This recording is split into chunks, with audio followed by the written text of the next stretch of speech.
ગુજરાતના પૂર્વ મુખ્યમંત્રી સ્વર્ગસ્થ વિજય રૂપાણીના ગાંધીનગર નિવાસસ્થાને હલચલ તેજ થઈ ગઈ છે। ભાજપના નેતાઓ પણ નિવાસસ્થાને પહોંચી રહ્યા છે। રૂપાલા સહિતના નેતાઓ પહોંચ્યા છે। રૂપાણીના ઘરે અંજલિબેન પણ ગાંધીનગરમાં છે। ડોક્ટરની ટીમ પણ સ્ટેન્ડ બાય રાખવામાં આવી છે, કારણ કે અંજલિબેન પણ ગઈકાલથી જ્યારથી તેમને ખબર મળ્યા છે ત્યારથી તેઓ રડી રહ્યા છે, સતત રડી રહ્યા છે। એક બાદ એક નેતાઓ પહોંચી રહ્યા છે। આ પહેલા પીએમ નરેન્દ્ર મોદી સાથે તેમની મુલાકાત થઈ હતી। પીએમ તેમને મળવા માટે પહોંચ્યા હતા, સાંત્વના આપવા માટે પહોંચ્યા હતા અને અંજલિબેન સતત રડી રહ્યા છે, કારણ કે એ યાદ કઈ રીતે, કારણ કે વિજય રૂપાણી તેમને લેવા માટે જઈ રહ્યા હતા લંડન, અને તેમને પણ નથી ખબર કે બંને સાથે આવવાનું હતું। લંડનથી અમદાવાદ ફ્લાઇટમાં તેઓ સાથે આવવાના હતા, પરંતુ એકલાએ આવવું પડ્યું છે। એ વિચારતા હશે કે જ્યારે એ મને લેવા આવતા હતા ત્યારે કયા પ્રકારની મનોદશા હતી, પરંતુ મેસેજ આવ્યા અને મેસેજ એ પ્રકારના આવ્યા કે હવે વિજયભાઈ નથી રહ્યા, જેને લઈને દુઃખ છે। અને હવે સાંત્વના આપવા માટે, શ્રદ્ધાંજલિ આપવા માટે પણ તમામ જે નેતાઓ છે બીજેપીના, તેઓ ત્યાં પહોંચી રહ્યા છે। આ પહેલાં નરેન્દ્ર મોદીએ પણ વાતચીત કરી હતી, અંજલિબેન સાથે વાતચીત કરી હતી, અને એ વાતચીતમાં તેઓ સાંત્વના, કારણ કે નરેન્દ્ર મોદીના નજીકના આ નેતા હતા, તેમની સાથે એક સારો એવો ઘરોબો ધરાવતા હતા, અને તેઓની સાથે પોલિટિકલ ચર્ચા હોય કે પર્સનલ ચર્ચા હોય, તેમના પરિવાર સાથે પણ એ પ્રકારનો અંગત સંબંધ નરેન્દ્ર મોદીનો વિજય રૂપાણીના પરિવાર સાથે રહ્યો છે। અને અંજલિબેનના આ એ દ્રશ્યો છે અત્યંત ભાવુક જોવા મળી રહ્યા છે।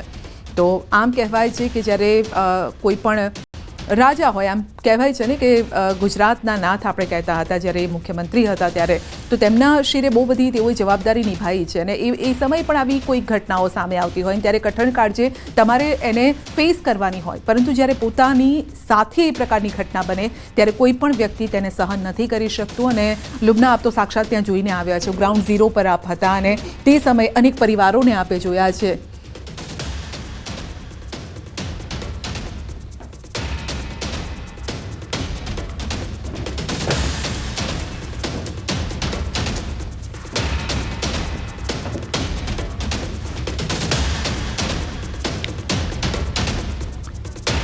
તો આ બા જે છે, કારણ કે વિજયભાઈ રૂપાણી સાથે અનેક લોકોએ એવો સંબંધ છે, તેમના ઘરે કામ કરતા જે બા છે તેમણે પણ કહ્યું હતું, રાજકોટમાં તેમના ઘરે જે કામ કરતા હતા તેમણે પણ કહ્યું હતું કે એમણે તો મારા દીકરાને ભણાવ્યો છે। એટલે આપ સમજી શકો છો કે કઈ રીતે તેઓ આગળની વિચારસરણી રાખતા, કે તેમના ઘરે જે કામ કરતા હોય તેમના પરિવારને પણ તેઓ પરિવાર સમજતા। મહત્વની વાત એ રહી કે હંમેશા વિજય રૂપાણી તેમની સામાજિક સેવા માટે પણ એટલા જાણીતા હતા, પોલિટિકલ અને રાજકીય રીતે જેટલા જાણીતા હતા એટલી જ તે સામાજિક સેવાઓ પણ આપતા હતા। લોકોની મદદ એવી રીતે કરતા સંધ્યા કે એક હાથથી કરે તો બીજા હાથને ખબર પણ ન પડે, અને એટલા માટે ફક્ત રાજકોટ નહીં પરંતુ સમગ્ર ગુજરાતમાં વિજય રૂપાણીનું જે નામ હતું, તમામ લોકો તેમને ખૂબ જ પ્રેમ કરતા હતા, અને તેમની આ પ્રકારની અંતિમ વિદાય થશે તેવી કોઈએ ક્યારેક કલ્પના પણ નહોતી કરી।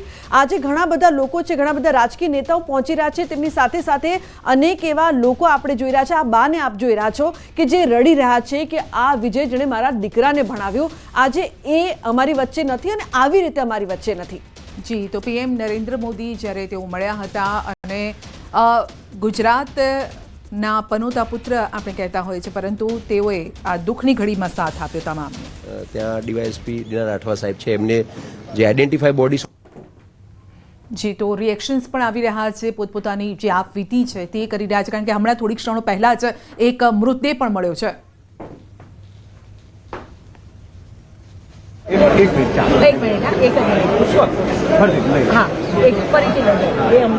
અમે અમદાવાદના છીએ અને એના પપ્પા એક્સપાયર થઈ ગયા એટલે એની વિધિ માટે આવ્યો હતો। 29 તારીખે પપ્પા મળી ગયા, 1 તારીખે છોકરો આવ્યો, અને પછી આજે ગઈકાલે જતો હતો, અને બધું એમનું બધું જે વિધિ હોય એ બધું પતાવી, પ્રાર્થના એ બધું પતાવી પછી જતો હતો ગઈકાલે। મમ્મીને એની બાપા અને એના દાદી મૂકવા આવ્યા હતા। લોરેન્સના પરિવારમાં કોણ છે? દાદી, મમ્મી અને બેન, બસ કોઈ નહીં, કશું કોઈ કામ નહીં કરતું। લંડનમાં કેટલા સમયથી લોરેન્સ? 2-1 વર્ષથી હતી। શું કરતા હતા ત્યાં? ભણતો, ભણવા માટે ગયા હતા, અને ખાલી પપ્પાની મૃત્યુ થઈ પછી આવ્યા? અચ્છા, કઈ રીતે પરિવારે એમને વિદાય આપો છો? તમે તો એના કોઈ થઈ રહ્યા પણ અમે નહોતા આવ્યા ને એરપોર્ટ ઉપર, એ છોકરીની મમ્મી અને છોકરાની મમ્મી, એની બેન અને દાદી 3 લોકો આવ્યા હતા। પરિવારમાં અત્યારે આક્રમનો, કારણ કે પહેલાં તો આપણે ભાઈ ગુમાવ્યો, હવે ભત્રીજો ગુમાવ્યો છે, કેટલી મોટી ખોટ કહેવાય આ 2 સ્વજનોને ગુમાવ્યાની. એ પરિવારની કહાની છે, જે પરિવારમાં પિતાની અંતિમ વિધિ માટે આવ્યો હતો દીકરો, અને હવે દીકરાની જ અંતિમ વિધિ કરવી પડી રહી છે. बिल्कुल संध्या, એવી ઘણી બધી કહાનીઓ છે સિવિલમાં, જ્યાં પણ જાઓ તમે. हिम्मत स्कूल में पढ़ी थी और उसने 4 साल उदयपुर में कॉलेज की थी, बीटेक उदयपुर में की थी. लंदन क्यों इसलिए जा रहे थे? एमटेक करने के लिए वो लंदन जा रहे थे. और उसकी सहाय किसे मिली उसको एमटेक लंदन जाने के लिए? क्या है वो उन्होंने इधर से उधर से समाज से पैसे लिए, इधर उधर से पैसे लेके और थोड़ी बहुत लोन लेके समाज के जो आगेवान आदमी है उनसे सहायता लेके उन्होंने लंदन भेजने की कोशिश की थी. क्या नाम आपका? मेरा नाम अशोक खटीक है. તો કઈ રીતે વિદેશ મોકલ્યા બિલકુલ, હતા તો આપ એ પરિવારે? જુઓ કે લોન લઈને ભણવા માટે તેમના કહી શકાય કે બાળકને મોકલવામાં આવ્યું હતું કે લંડનમાં જઈને તે સારું ભણે, સારું કરિયર બનાવીને દેશમાં આવે, અને આવી રીતે જો તે લોકોનું કહી શકાય કે મૃત્યુ થાય. જે ઋત્વિજ આપણી સાથે જોડાઈ ગયા છે. જે ઋત્વિજ, અલગ અલગ પરિવારોની રિએક્શન સામે આવી રહ્યા છે, કહાની સામે આવી રહી છે. સવાલ હવે છે, આપ કઈ જગ્યા પર અત્યારે છો ને ત્યાંથી કોઈ એવું અપડેટ સામે આવી રહ્યું છે? કારણ કે હવે મૃતદેહ સોંપવાની પ્રક્રિયા સવારથી શરૂ થઈ ચૂકી છે. 4 જેટલા મૃતદેહ સોંપાઈ ચૂક્યા છે. હજી વાત કરીએ તો જે પ્રકારે ગઈકાલે આ બનાવ બન્યો હતો ત્યારબાદ તુરંત જ જે મૃતદેહ મળી આવતા હતા, એક પછી મૃતદેહને અમદાવાદ સિવિલ હોસ્પિટલના પોસ્ટમોર્ટમ રૂમ ખાતે મોકલી દેવામાં આવતા હતા, અને તાત્કાલિક જે પીએમની કાર્યવાહી પૂર્ણ કર્યા બાદ ડીએનએની કાર્યવાહી શરૂ કરી હતી. અને કેન્દ્રીય ગૃહમંત્રી જ્યારે અહીંયા આવ્યા હતા ત્યારે તેમણે પણ વહીવટીતંત્રના અધિકારીઓ, સુરક્ષા એજન્સીના અધિકારીઓ સાથે ચર્ચા વિચારણા કર્યા બાદ જે એફએસએલની મદદ લીધા બાદ તુરંત જે ડીએનએની પ્રક્રિયા છે તે તાત્કાલિક રીતે પરિપૂર્ણ થાય તે માટેની સૂચનાઓ આપવામાં આવી હતી, અને તેને ધ્યાનમાં રાખીને જે ડીએનએની પ્રક્રિયા છે તે મોડી રાત સુધી શરૂ કરી દેવામાં આવી હતી. અને જે પણ પરિવારજનોના જે મૃતદેહ સાથેના ડીએનએ મેચ થઈ રહ્યા છે તેઓને મૃતદેહ આપવાની કામગીરી છે તે હવે શરૂ કરી દેવામાં આવી છે. પહેલા એક ડેડ બોડી પણ મળી આવી, એટલે કાટમાળમાંથી હજુ પણ 24 કલાક જેટલો સમય થવા આવ્યો અને હજુ પણ તેમાંથી ડેડ બોડી મળી રહી છે. ચોક્કસથી થોડી જ વાર પહેલા અહીંયાથી એક મૃતદેહ પણ મળી આવ્યો છે.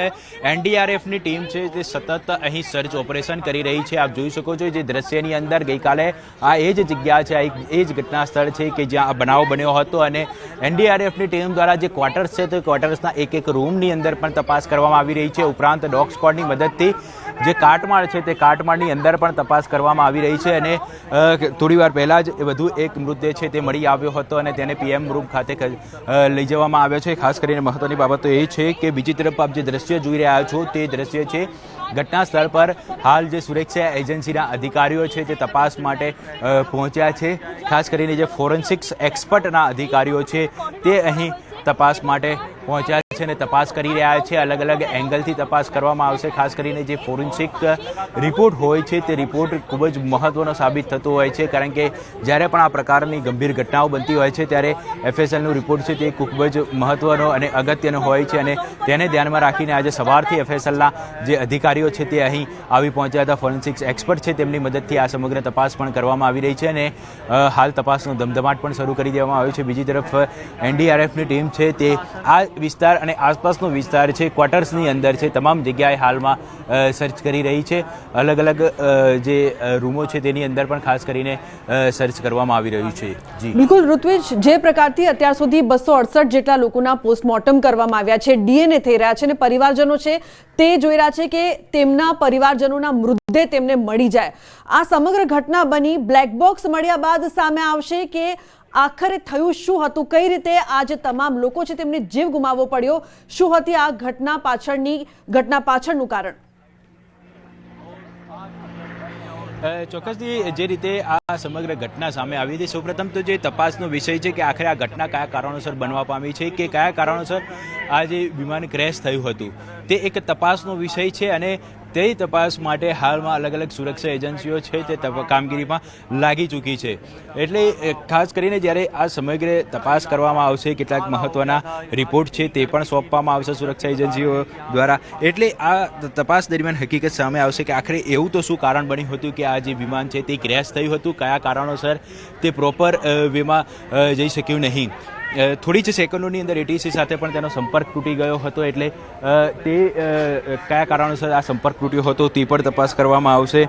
આ સમગ્ર મામલે જ્યારે તપાસ કર્યા બાદ રિપોર્ટ સોંપવામાં આવશે સુરક્ષા એજન્સીઓ દ્વારા, ત્યારબાદ હકીકત ચોક્કસ કારણ જાણવા મળશે કે આખરે કયા કારણોસર આ વિમાન ક્રેશ થયું હતું. બિલકુલ ઋત્વિજ, આપ જોડાયેલા રહેશો. તો જે પ્રકારથી વિમાન જે ક્રેશ થયું હતું, બ્લેક બોક્સ મળશે, તે પછી તેના કારણો પણ સામે આવશે. અત્યારે જે પ્રકારથી ડીએનએ રિપોર્ટ આવ્યા બાદ જે મૃતદેહો છે તે પરિવારજનોને સોંપવામાં આવી રહ્યા છે.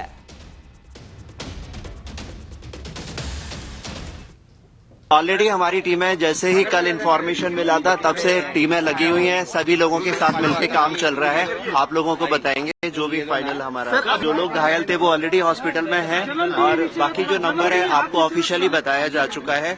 आगे जो भी कंफर्मेशन होगा, जो भी नंबर होगा, हम लोग आपको बताएंगे. चल रहा है सर. अभी वो जो बाहर के जितने मलबे में जल के गए थे उनको तो सर निकाल लिए गए हैं, बाकी अंदर कोई होगा तो उसका सर्चिंग आज भर चलेगा. सर कैसे सर्च किया जाता है, कैसी टेक्नोलॉजी का यूज़ किया जाता है? टेक्नोलॉजी सर अपने एनडीआरएफ की टीम है सर, डॉग स्कॉट है सर, लाइव विक्टिम को सर्च करता है. अगर उसमें दबे हुए होंगे तो उसको निकाला जाएगा सर.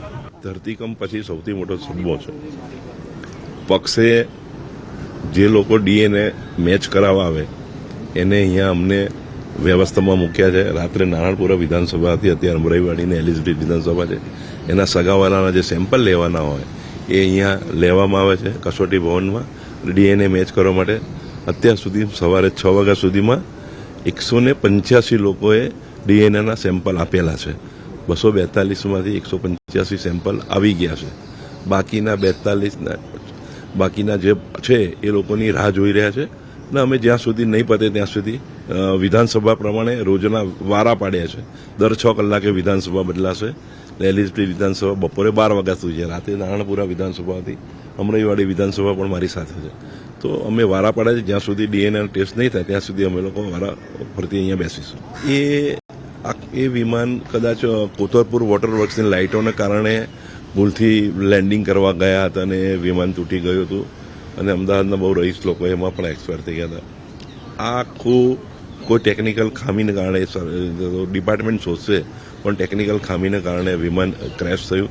દુઃખદ બાબત એ છે કે મેડિકલ હોસ્ટેલ પર ક્રેશ થયું અને ખૂબ ડોક્ટરો દાજ્યા છે. ટેકનિકલ જે ખામી છે તે સામે આવી રહી છે અને આ વિડીયો હચમચાવી નાખે એવો વિડીયો છે. આકાશ પટનીની કહાની, આકાશની બાની કહાની, જે દોડતા આપ દ્રશ્યો જોઈ રહ્યા છો તેના બા છે. તેમની જુબાની સાંભળો. દુર્ઘટના વખતે શું થયું હતું? આકાશ પટની ઘોડા કેમ્પ દરવાજાથી બહાર ખાટલામાં સૂતો હતો. વિમાન ક્રેશ થયા બાદ લાગેલી આગમાં તે લપેટાઈ ગયો અને માતાએ તેને બચાવવાનો પ્રયાસ કર્યો. જોકે માતા પણ આગના કારણે ગંભીર રીતે દાઝ્યા છે, જેમની સાથે તેઓ હોસ્પિટલમાં હતા. પીએમએ પણ તેમની સાથે મુલાકાત કરીને એ આ દ્રશ્યો છે સાંભળો શું થયું હતું. જ્યારે મારા વિસ્તારમાં નીકળ્યા કામ કરીને ઘેર આવીને તો મારા ઘેર સામે વડલો છે મોટો જંકશન, અહીંયા પહોંચ્યો હતી. મારા મમ્મી ખુદ મરવાના હતા. તો કુદરતે બચાવી લે. પછી ડ્રાઈવર ઘણી કોશિશ કરી છે, પણ એને ઊંચાઈ લીધું. ઊંચાઈથી પછી આઈથી કે આ બિલ્ડિંગ 10માની બિલ્ડિંગ અથડાઈ. પછી અહીંથી અથડાઈ માટે પછી બીજી બિલ્ડિંગ છે છોકરો મેડિકલ કોલેજમાં, એ છોકરા જમવા બેઠો. ડૉક્ટર સાહેબ બધા છોકરો જમવાનો ભોજન સમય હતો, એ લોકો પીછે ધારે ભોજન અને અચાનક આવ્યા. આ મોટી દુર્ઘટના થયેલી છે. તો આજુબાજુ મેં 108ને ફોન કર્યો, ફાયર બ્રિગેડને બોલાવી દીધા, કમાન્ડર આવી ગયા. પછી પોલીસ ખાતું હોય, છોકરા આજુબાજુ જે પટણીના છોકરો, દરબારના છોકરા, દલિત સમાજના છોકરા, તું બચાવો ગમે તે કરો, બચાવો છોકરા, ડૉક્ટરને બચાવો. ડૉક્ટરની ડેરી બધી બહાર કાઢી, કોઈ માથા વાગેલું, હાથમાં વાગેલું. અમુક છોકરા 10, 15, 20 છોકરા બચેલા, કે બધી અમુક ડેડ બોડી થઈ. આ જે બિલ્ડિંગ પહેલે ને એ બધી ડેડ બોડી થઈ ગઈ. એમને બચાવી શકે નથી. પૂરી હાલત. બેંકોનો હાથ કપાઈ ગયેલો, માથું કપાઈ ગયેલો, કોનો મસ્કત કપાઈ ગયેલા કે મેં સપને આવું નથી જોયું. એવું કાલ મેં દુર્ઘટના જો મને ખુદને હાઈ બીપી થઈ ગયેલી કે મને ખુદને જોઈ નતું જતું. સિવિલ પાસે મેં ગયા, પછી ભયંકર પરિસ્થિતિ જબરજસ્ત. કોઈ જોવે અમે થર પર હતા. મારા બાજુ મકાન છે મારું, 29 નંબર. મારે 3 પહેલા હારી મારે થોડું દૂર ભીતર છે સામે 29 નંબર લોક નંબરમાં. આજી કમા દિવસ જોર જ છે. તો સિવિલ હોસ્પિટલમાં આ પ્રકારની અલગ અલગ કહાણીઓ જે પ્રકારથી જોવા મળી રહી છે. સંધ્યા, ક્યાંક કોઈકે પોતાનો દીકરો ગુમાવ્યો છે, કોઈકે પોતાનું ભાઈ, કોઈકે પોતાનું પતિ. તો અંતિમ સફરની આ દર્દનાક કહાણી ઠેર ઠેર સિવિલ હોસ્પિટલમાં જોવા મળી રહી છે. વિમાન દુર્ઘટનામાં ઘણા બધા લોકોએ પોતાના સ્વજનો ગુમાવ્યા છે અને સાથે સાથે પીએમ મોદી પણ જે પ્રકારથી આજે સવારે પહોંચ્યા હતા અને સમગ્ર વિસ્તાર છે ત્યાં તેમણે સમીક્ષા પણ કરી હતી. સંધ્યા. બિલકુલ, તો ન્યૂઝ 18 ગુજરાતી પડે આપને માહિતી આપી રહ્યું છે. ગઈકાલથી જે પ્લેન ક્રેશ થયું તુરંત જ અમારી પાસે જે અપડેટ આવ્યો, એ વિડીયો આવ્યો, અમે આપના સમક્ષ સુધી પહોંચાડ્યો અને સચોટ માહિતી આપી રહ્યા છે અમે. અને અમારા સંવાદદાતા ગઈકાલથી જ તેઓ ગ્રાઉન્ડ ઝીરો પર છે અને ત્યાંથી તેઓ માહિતી આપી રહ્યા છે. જેમ બેનને પણ સાંભળ્યા કે તેમની આંખે તેઓએ મોત જોયું હતું અને મોતના મુખમાંથી તેઓ બચીને આવે છે, કારણ કે તેઓ ત્યાં જ રહી રહ્યા છે. પાછળ આગની લપટો જોવા મળતી હતી. તેમના દીકરાને તેઓ બચાવવા માટે ત્યાં દોડી રહ્યા હતા અને ત્યારબાદ તેઓ સિવિલ પહોંચ્યા હતા. સિવિલમાં જઈને જોયું તો ત્યાં લાશોના ઢગલા હતા અને આ સાથે જ દુર્ઘટનામાં વડોદરાનું પણ એક દંપતી હતું. બિલકુલ, અમદાવાદના પ્લેન દુર્ઘટનામાં વડોદરાના વૃદ્ધ દંપતીનું મોત નીપજ્યું છે. આ દંપતી પોતાની દીકરીના ઘરે લંડન જઈ રહ્યા હતા. 70 વર્ષીય ઇન્દ્રવદન દોશી અને પત્ની જ્યોતિબેન દોશી ગતરોજ સવારે વડોદરાથી નીકળ્યા હતા અને અમદાવાદ એરપોર્ટથી લંડન જવા માટે રવાના થયા હતા. તેમણે જતા પહેલા કહ્યું હતું કે જલ્દી પાછા આવી જઈશું. તેમના આમ અચાનક થયેલા મોતથી પરિવારમાં શોકનો માહોલ ફેલાયો છે. બિલકુલ, તો એક વ્યક્તિ, કોઈ વડોદરાનું હતું, કોઈ ખેડાનું હતું, આણંદના 33થી વધુ લોકો હતા, દીવના 15થી વધુ લોકો હતા. આમ પૂરી ફેમિલી એક સાથે જતું હતું. રાજસ્થાનના લોકો હતા, એક પરિવાર આખો 3 બાળક સાથે માતા પિતા હતા જેઓ યંગ હતા અને તેમના પણ મોત થયા છે. દીકરી પાછી વળાવી રહ્યા હતા કોઈ અને તેને પાછી સાસરે મોકલી રહ્યા હતા. તેવા પણ દ્રશ્યો. ગર્ભવતી મહિલા હતી જે શ્રીમંત કરવા માટે આવી હતી, તેનું પણ આમાં ડેથ થયું છે. એમના પરિવારમાં 2 દીકરી છે, એક લંડન છે અને એક અકોલા, મહારાષ્ટ્ર પાસે અકોલા છે, ત્યાં રહે છે.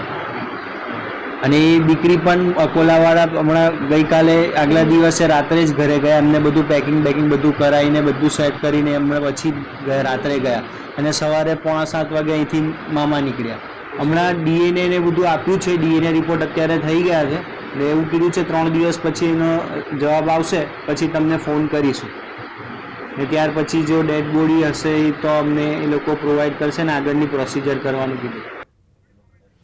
તો DNA રિપોર્ટ આપ્યો છે ને 3 દિવસ પછી જવાબ આપશે. કેવી વ્યથા સંધ્યા, કહી શકાય કે આ પ્રકારની જે દુઃખની ઘડી છે કોઈને ન મળે તે પ્રકારની આ સમગ્ર ઘટના છે. જી, સામાન્ય રીતે એ વાત પણ કરવી છે જો કે વિમાન દુર્ઘટનામાં ખેડાના રામોલ ગામના દંપતીનું પણ મોત થયું છે. રામોલ ગામના રજનીકાંત દરજી અને તેમના પત્ની પુષ્પાબેન પણ પ્લેનમાં સવાર હતા. ન્યૂઝ 18 ગુજરાતી એ ગામમાં પહોંચ્યું છે. પાડોશીઓએ પણ એ પરિસ્થિતિ જણાવી છે કે રજનીકાંતભાઈ પોતે દરજી કામ કરતા હતા. પોતાના દીકરાને મળવા માટે લંડન જવું હતું. દીકરો લંડનથી આવવા માટે રવાના પણ હવે થઈ ગયો છે. જુઓ, કરમની કઠિનાઈ જુઓ અથવા તો સંજોગો જુઓ કે જે પિતા દીકરાને મળવા જતા હતા, હવે દીકરાએ પિતાને એ છેલ્લી ઘડીએ જોવા માટે આવવું પડે છે. બિલકુલ.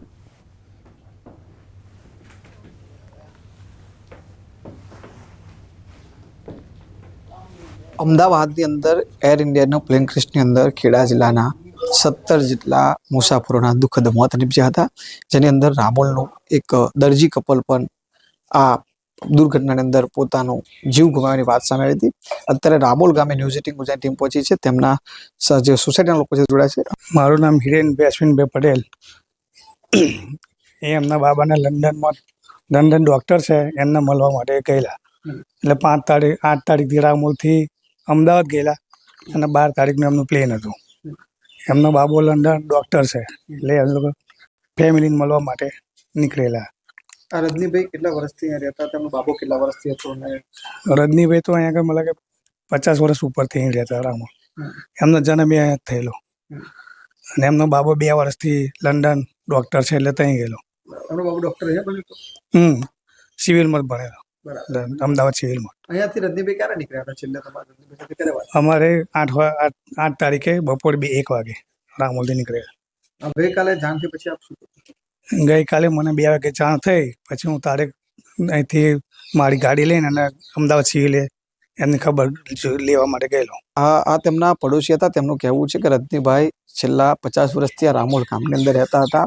તેમનું પોતે દરજી કામ કરીને પોતાનું ગુજરાન ચલાવતા હતા અને તેમના બાબાને તેઓએ ડૉક્ટર બનાવ્યો હતો અને તે ડૉક્ટર બન્યા બાદ લંડન જાય છે અને લંડન ગયા બાદ તે સેટ થયા બાદ પોતાના માતા પિતાને ત્યાં પોતાની પાસે રહેવા માટે જ્યારે બોલાવે છે તેને મળવા માટે, તે દરમિયાન જ આ પ્લેન દુર્ઘટનામાં તેમના દુઃખદ મોત નીપજે છે. ઉમંગ પટેલ, ન્યૂઝ 18 ગુજરાતી, રામોલ, ખેડા.